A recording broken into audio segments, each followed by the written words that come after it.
একটা জিনিস দেখেন যে ফার্স্ট ইনিংসটা খুবই ইম্পর্ট্যান্ট এটা টেস্টের ক্ষেত্রে। আর যেহেতু মমিনুল ভাই খুব ভালো ব্যাটিং করেছে, আমরা এক সাইড থেকে তাকে ওই রকম সাপোর্ট দিতে পারিনি। হয়তো আমরা যদি ওই সাপোর্টটা দিতে পারতাম তাহলে গেমটা হয়তো আরও ডিফারেন্ট হতে পারতো। সো হ্যাঁ, সৌরভ ভাইকে আমরা ওই সাপোর্টটা যদি সবাই একটু দিতে পারতাম আমাদের জন্য ভালো হতো।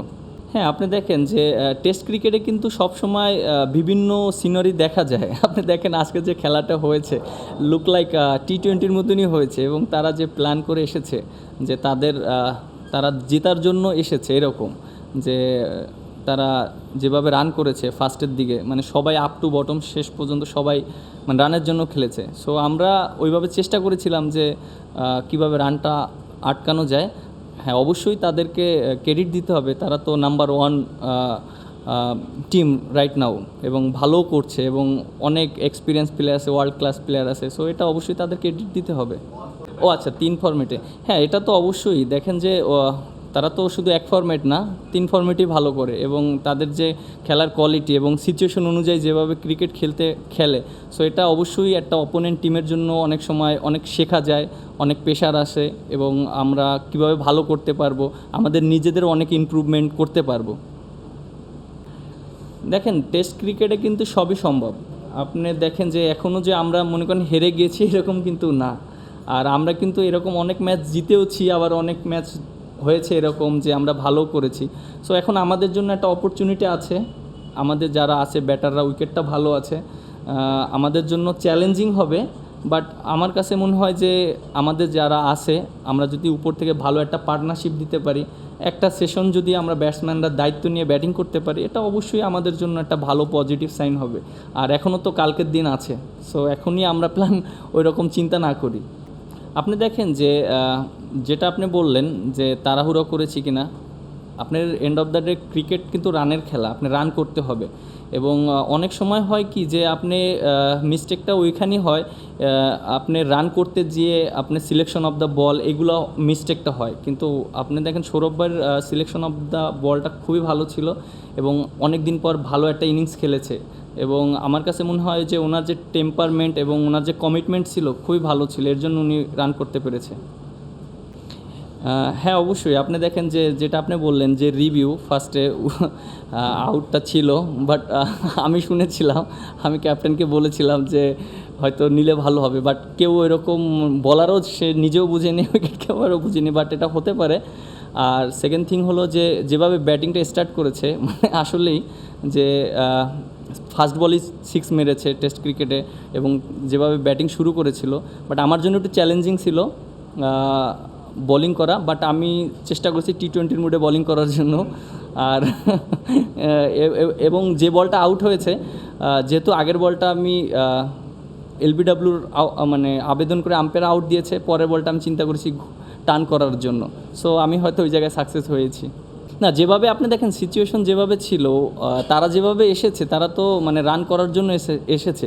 আপনার ফার্স্ট ওভারে 12 রান হয়েছে, এবং সেকেন্ড ওভারে আপনি ফার্স্ট 2 বলে 2-6 হয়েছে। সো এটা তো দেখলেই বোঝা যায় যে না, তারা রান করার জন্য এসেছে, এবং তারা যত দ্রুত রান তুলে নিতে পারে। ওভারঅল আপনি দেখেন যে এটা যেটা আমি বললাম, টেস্ট ক্রিকেটে সবসময় অনেক সিচুয়েশন আসে আপনি দেখেন, এবং যেহেতু খেলাটা 2 দিনের হচ্ছে, এর আগে খেলা বৃষ্টির জন্য হয়নি, সিচুয়েশনটা অন্যরকম ছিল, এরকম কখনো হয়নি। এটা অবশ্যই আমার জন্য নতুন একটা জার্নি ছিল, আর অবশ্যই এই ম্যাচ থেকে অনেক কিছু শেখার আছে, আমরা শিখতে পেরেছি। না, প্রথম দিকে হয়তো আমরা ওইভাবে চিন্তা করিনি, যখন তাদের ফার্স্ট 2 ওভার ব্যাটিং দেখেছি তখন আমরা ওইভাবে চিন্তা করেছি যে না, তারা যেভাবে এসেছে তারা রান করার জন্য এসেছে, এবং তাদের চিন্তাভাবনা অন্য। সো আমরা ওইভাবে চিন্তা করেছি। হ্যাঁ অবশ্যই, খুব ভালো বোলিং করেছে এই উইকেটে, যেভাবে ওরা খেলেছিল সেই অনুযায়ী অনেক ভালো বোলিং করেছে। এবং আসলে দেখেন যে তার তো অনেক এক্সপিরিয়েন্স আছে, এবং ওরা যেভাবে খেলেছে টি-20-র মেজাজে খেলেছে, এবং সে তো টি-20-তে অনেক সাকসেস হয়েছে এবং ধরতে পেরেছে। যেহেতু আমরা ফার্স্টের দিকে পেস বলার শুরু করেছি, আমি বল করেছি, ওখানে কী সিচুয়েশন সেটা ফার্স্ট ওভারই সে অ্যাডাপ্ট করতে পেরেছে, এর জন্য খুব ভালো বোলিং করেছে।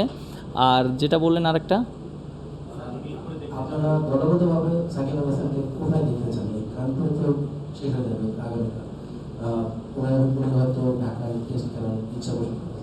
সিকিউরিটি বিষয়টা তো আসলে আপনাদের হাতে না। আসলে আপনার দলগতভাবে আপনাদের কি ইচ্ছা?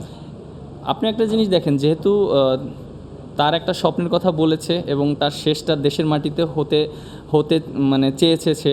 এখন যেহেতু এটা একটা মানে ইস্যু আছে, এটা যেহেতু এখনও ক্লিয়ারেন্স দেয়নি বা কিভাবে করবে না করবে এটা আসলে তারা চিন্তা করবে। এবং সে যদি ক্লিয়ারেন্স পায় বা সে যদি যেতে পারে, অবশ্য বাংলাদেশেই শেষ হতে পারে তার, যেহেতু সে নিজে থেকে বলেছে।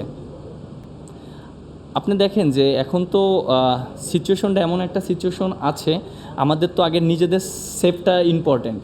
সো আমরা আগে নিজেদের সেফটিটা চিন্তা করব।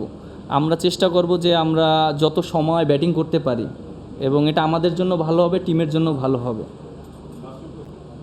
যেটা বললেন যে সাকিব ভাইয়ের ব্যাপারটা, সাকিব ভাই কিন্তু অনেক আগে থেকেই বলেছিল এবং আমরা সেটা জানতাম। অনেক আগে থেকেই সে বলেছিল যে সে কীভাবে টেস্ট ক্রিকেট থেকে বিদায় নিতে চায়। এটা এমন না যে হুট করে বলেছে, অনেক আগে থেকেই আমরা জানতাম জিনিসটা।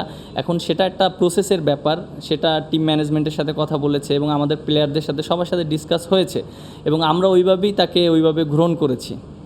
আর মৌমাছির ব্যাপারটা যেটা বললেন যে আমি জানতাম না, খেলার পর ভিতরে ঢুকে গিয়েছিল, বাট শট খেলার পর যখন কামড় দিয়েছে তখন ব্যথা পেয়েছি। আপনি দেখেন, জেতার জন্য খেলতে গেলে তো আরও সময় দরকার, একদিন সময় আছে। এখন আমরা ব্যাটিং করে একটা টার্গেট দিব, তারপরে আবার 10 উইকেট নিতে হবে, এটা অনেক পরের ব্যাপার। আমাদের জন্য যে জিনিসটা জেতার চিন্তা না করে আগে আমাদের নিজেদের সেফটিটা অনেক ইম্পর্টেন্ট। আমরা চেষ্টা করব যে আমাদের ব্যাটসম্যানরা যারা আছে কালকের দিনটা যেন আমরা লং টাইম ব্যাটিং করতে পারি। আর একটা সিচুয়েশন যখন ঘটে যাবে তখন হয়তো আমরা জেতার জন্য খেলবো। বাট একটা টেস্ট ক্রিকেটে দেখেন যে আপনি যখন আপনি ভালো জায়গায় নিতে চান, তখন আগে নিজের বেস্ট জিনিসগুলো ভালো করতে হয়। সো আমরা আগে নিজেদের জিনিসটা চিন্তা করছি ভালো করার জন্য।